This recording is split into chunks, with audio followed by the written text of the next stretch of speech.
Lesen nur erfolgreiche Kinder oder sind sie erfolgreich, weil sie lesen?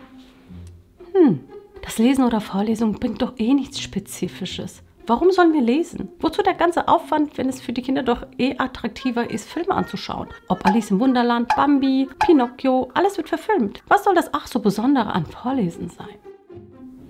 Hey, meine Liebe, nicht so voreilig.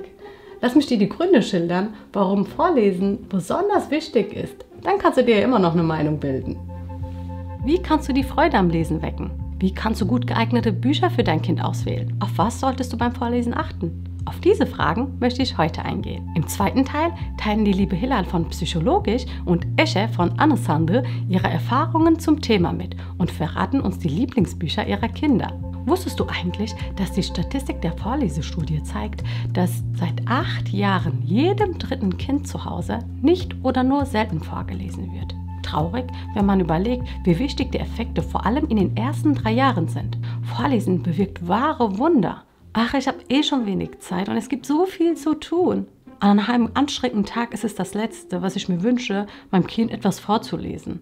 Überzeug mich doch, warum ich das tun soll. Wusstest du, dass Vorlesen die Eltern-Kind-Bindung stärkt? Die Kinder lieben das Kuscheln und die innige Zuwendung beim Vorlesen. Ihre Bedürfnisse nach Vertrauen, Nähe und Geborgenheit werden gestillt. Nur wenn du vorliest, kannst du sein Interesse und Freude am Lesen erwecken und langfristig erhalten. Dein Umgang prägt seinen. Vorlesen erweitert den Horizont und regt die Fantasie und Kreativität deines Kindes an. Sie erschließen neue Zusammenhänge, tauchen in ganz neue Welten, die sie sich nicht einmal erträumen können. Vorlesen fördert die Konzentration und die Ausdauer. Findest du es nicht gut, wenn dein Kind sich über eine längere Zeit einer Sache widmen kann? Stimmt, oder? Weiterhin erweitert Vorlesen den Wortschatz. Im Vergleich zu ihren Gleichaltrigen sind sie häufig wortgewandt. Sie können sich besser ausdrücken. Und das erleichtert ihr Leben in vielerlei Hinsicht. Ein weiterer Vorteil von Vorlesen ist, dass es die Schulleistungen beeinflusst und viele wertvolle Lernimpulse gibt. Sie haben bessere Noten in vielen Schulfächern, nicht nur in Deutsch, weil ihnen das Lesen und das Lernen generell leichter fällt. Vorlesen fördert die Empathiefähigkeit, weil sie lernen, sich in die Geschichten einzufühlen oder in Hauptfiguren hineinzuversetzen und entsprechend zu handeln. Okay, Hilal, wir glauben dir. Aber wie sollen wir hinkriegen, dass unsere Kinder Bücher gerne mögen und auch gerne lesen? Vor sehr langer Zeit waren einmal 2 Freunde. Einer von ihnen war ein reicher Gärtner und der andere ein armer Bauer. Ja, ernst, fange früh an. Schon ab 3 bis 4 Monaten oder schon während der Schwangerschaft kannst du erste Geschichten vorlesen oder erzählen, damit dein Kind Stimme und Sprache kennenlernt. Je früher, desto besser. Fatma, geh jetzt endlich in dein Zimmer und lies mal ein Buch. Tu mal was Sinnvolles. Immer das Gleiche. Dein Kind macht nach, was es von dir sieht. Du brauchst nichts verlangen, was du selbst nicht leistest. Dein Kind wird eine Lesegewohnheit entwickeln, wenn du ein Leseritual etablierst. Ich lese vor dem Schlafengehen meinem Kind eine gute Nachtgeschichte. Das reicht doch aus, oder? Ja klar, es gibt aber auch andere Möglichkeiten. Wenn ihr eine Leseecke plus Bibliothek einrichtet, könnt ihr euch auch tagsüber gemütlich zurückziehen und zur Ruhe kommen.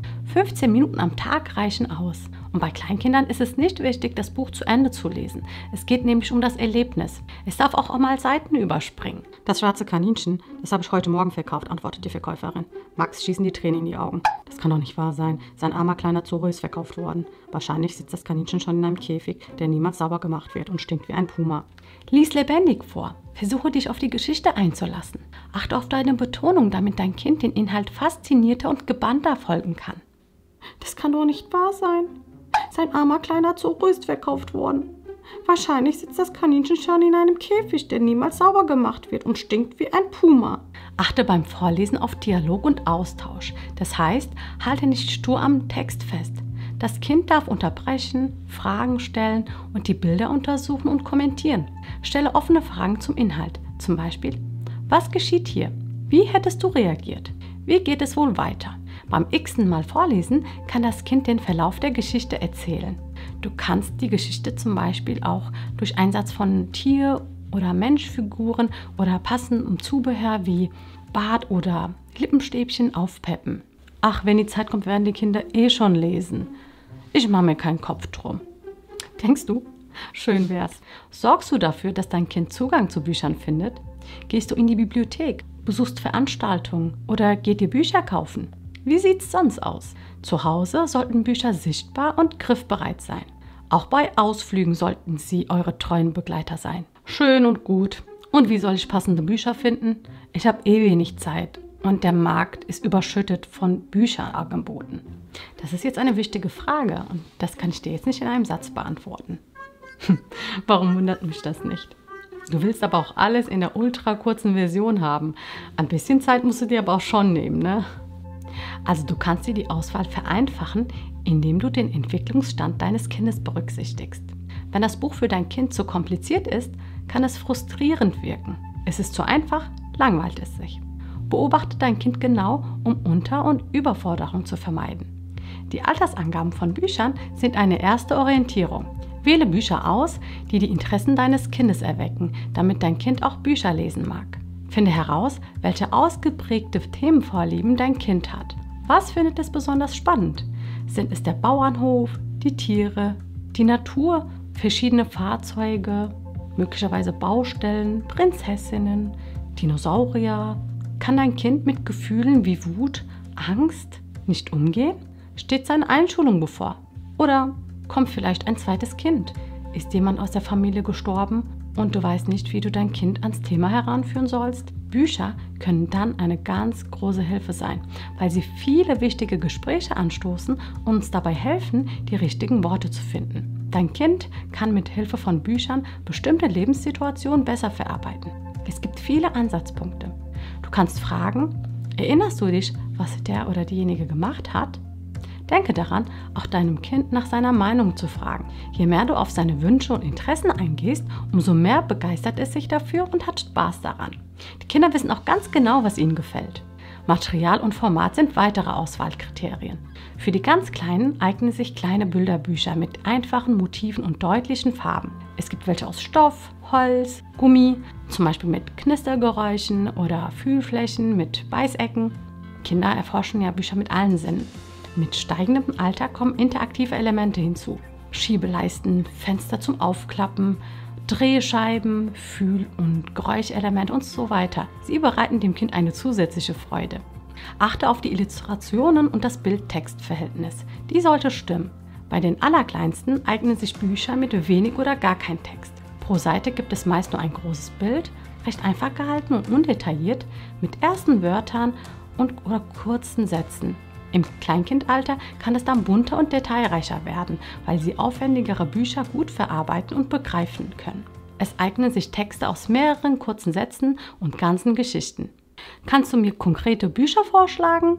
Hier habe ich zum Beispiel das Fahrzeugbuch mit großen Abbildungen ab 1,5 Jahren, mein Fühlbuch.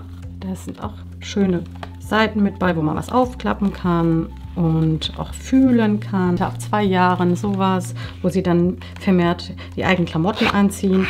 Viele interaktive Elemente. Alles dreht sich um Haustiere.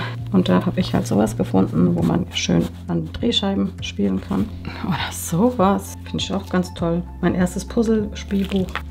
Themenspezifische Bücher. Conny streitet sich mit Julia. Oder hier eine türkische Version davon zur Sauberkeitserziehung. Oder wir gehen zur Kinderärztin. Haben wir auch sehr gerne angeschaut, vor allem wenn wir Arztbesuche hatten. Und viele weitere tue ich euch einfach in die Infobox rein. Super, dann können wir uns jetzt 2 Mama-Stimmen zum Thema anhören. Die liebe Hilal von Psychologisch und liebe Esche von Anneshandel, beide bekannte, engagierte Mütter. Sie beantworten jetzt einige Fragen zum Thema und stellen uns die Lieblingsbücher ihrer Kinder vor. Hallo liebe Hilal, mein Mann und ich lesen unseren Kindern regelmäßig vor und eine feste Routine haben wir am Abend. Das heißt, wir liegen im Bett, meine Mädels wünschen sich zum Beispiel 2 Bücher, je Kind 2 Bücher und die lese ich dann abwechselnd vor. Was ich vor allem mache, ist, dass ich meine Stimmlage zum Beispiel verändere, dann merke ich, dass meine Kinder total still werden, ruhig, aufmerksam, hören hin, was ich erzähle. Manchmal fragen sie auch dazwischen, geht es vielleicht um eine Thematik, die wir dann besprechen. Manchmal frage ich dann nach, wenn ich merke, da gibt es Interesse oder sie denken gerade darüber nach. Und das ist eigentlich ein ganz schönes Gefühl am Abend, weil nicht nur das Vorlesen fördert, ja auch diese innige Eltern-Kind-Beziehung ist ja da auch wichtig. Meine Mädels haben auch wirklich sehr, sehr gerne Bücher, die sie sie sehr oft vorgelesen bekommen und die möchte ich euch jetzt vorstellen. Das ist das Lieblingsbuch meiner älteren Tochter, Die Schnetz und die Schmus. Und hier geht es darum, dass die Welt voller Vielfalt und Liebe ist und dass wir mit offenem Herzen durch die Welt gehen sollen, um unser Glück zu finden und dass wir uns eigentlich von anderen nicht beeinflussen lassen sollen. Und ich finde es so schön, dass sie sich das ausgesucht hat. Sie kann das teilweise auch schon auswendig. Das ist das Lieblingsbuch meiner Tochter, ist ein Bilderbuchklassiker. Sie nennt das Die Raupe satt. Hier geht es darum, dass Kinder groß werden, ihre Talente entfalten und in die große, weite Welt fliegen. Heute werde ich das Lieblingsbuch von meiner Tochter vorstellen. Und das Neinhorn ist ihr Lieblingsbuch, weil der Text sich reimt. Wir haben da auch ganz tolle Bilder, die wir dann immer ganz lange analysieren. Und das ist auch, glaube ich, ein wichtiger Grund dafür, warum sie es so toll findet. Wir lesen ihr schon seitdem sie ein Baby ist, ein Buch vor. Also sie kriegt das immer mit, wenn wir selber ein Buch lesen und möchte dann selber auch was hören. Und dabei sind wir dann immer ganz flexibel. Wir lesen es auch im Tag, wenn sie es möchte. Am Abend kriegt sie dann auch immer eine Lesestunde. Manchmal ein bisschen länger, manchmal ein bisschen kürzer. Und was ganz interessant ist, dass sie auch sehr gerne Hörbücher hört. Also das Buch oder ein Film, was sie dann vorher gesehen oder gelesen hat, auch nochmal hört und das dann auch öfter hört, wenn sie es interessant findet. Das ist dann immer ganz cool für sie und interessiert sich dann auch für. Außerdem hat sie dann auch ein paar Lieblingsbücher, die wir dann öfter vorlesen. Das Neinhorn ist zurzeit ihr Lieblingsbuch und das Buch. Diese 3 Bücher, die sind heutzutage jetzt, also zurzeit, ihre Lieblingsbücher. Ich glaube, das war's dann auch. Vielen lieben Dank euch beiden für den Einblick in eure Lesaktivitäten. Ich bin mir sicher, dass ihr Mamis und Papis inspiriert. Ich hoffe, ich konnte dich dafür begeistern, deinem Kind mehr vorzulesen. Auch wenn du verständliche Gründe dafür hast, warum du bisher nicht regelmäßig dazu kamst. Gib zu, du hast die Bedeutung unterschätzt, oder? Ja, auf jeden Fall. Vorlesen ist ein Schatz für die Entwicklung. Ich habe mir auf jeden Fall sehr viel mitgenommen und werde auch deinen Kanal abonnieren. Dann beende ich auch mein Video und bitte dich einmal zu liken und ein Herz dazulassen, unter der Voraussetzung, dass dir das Video gefallen hat. Bis zum nächsten Mal. Tschüss und Salam!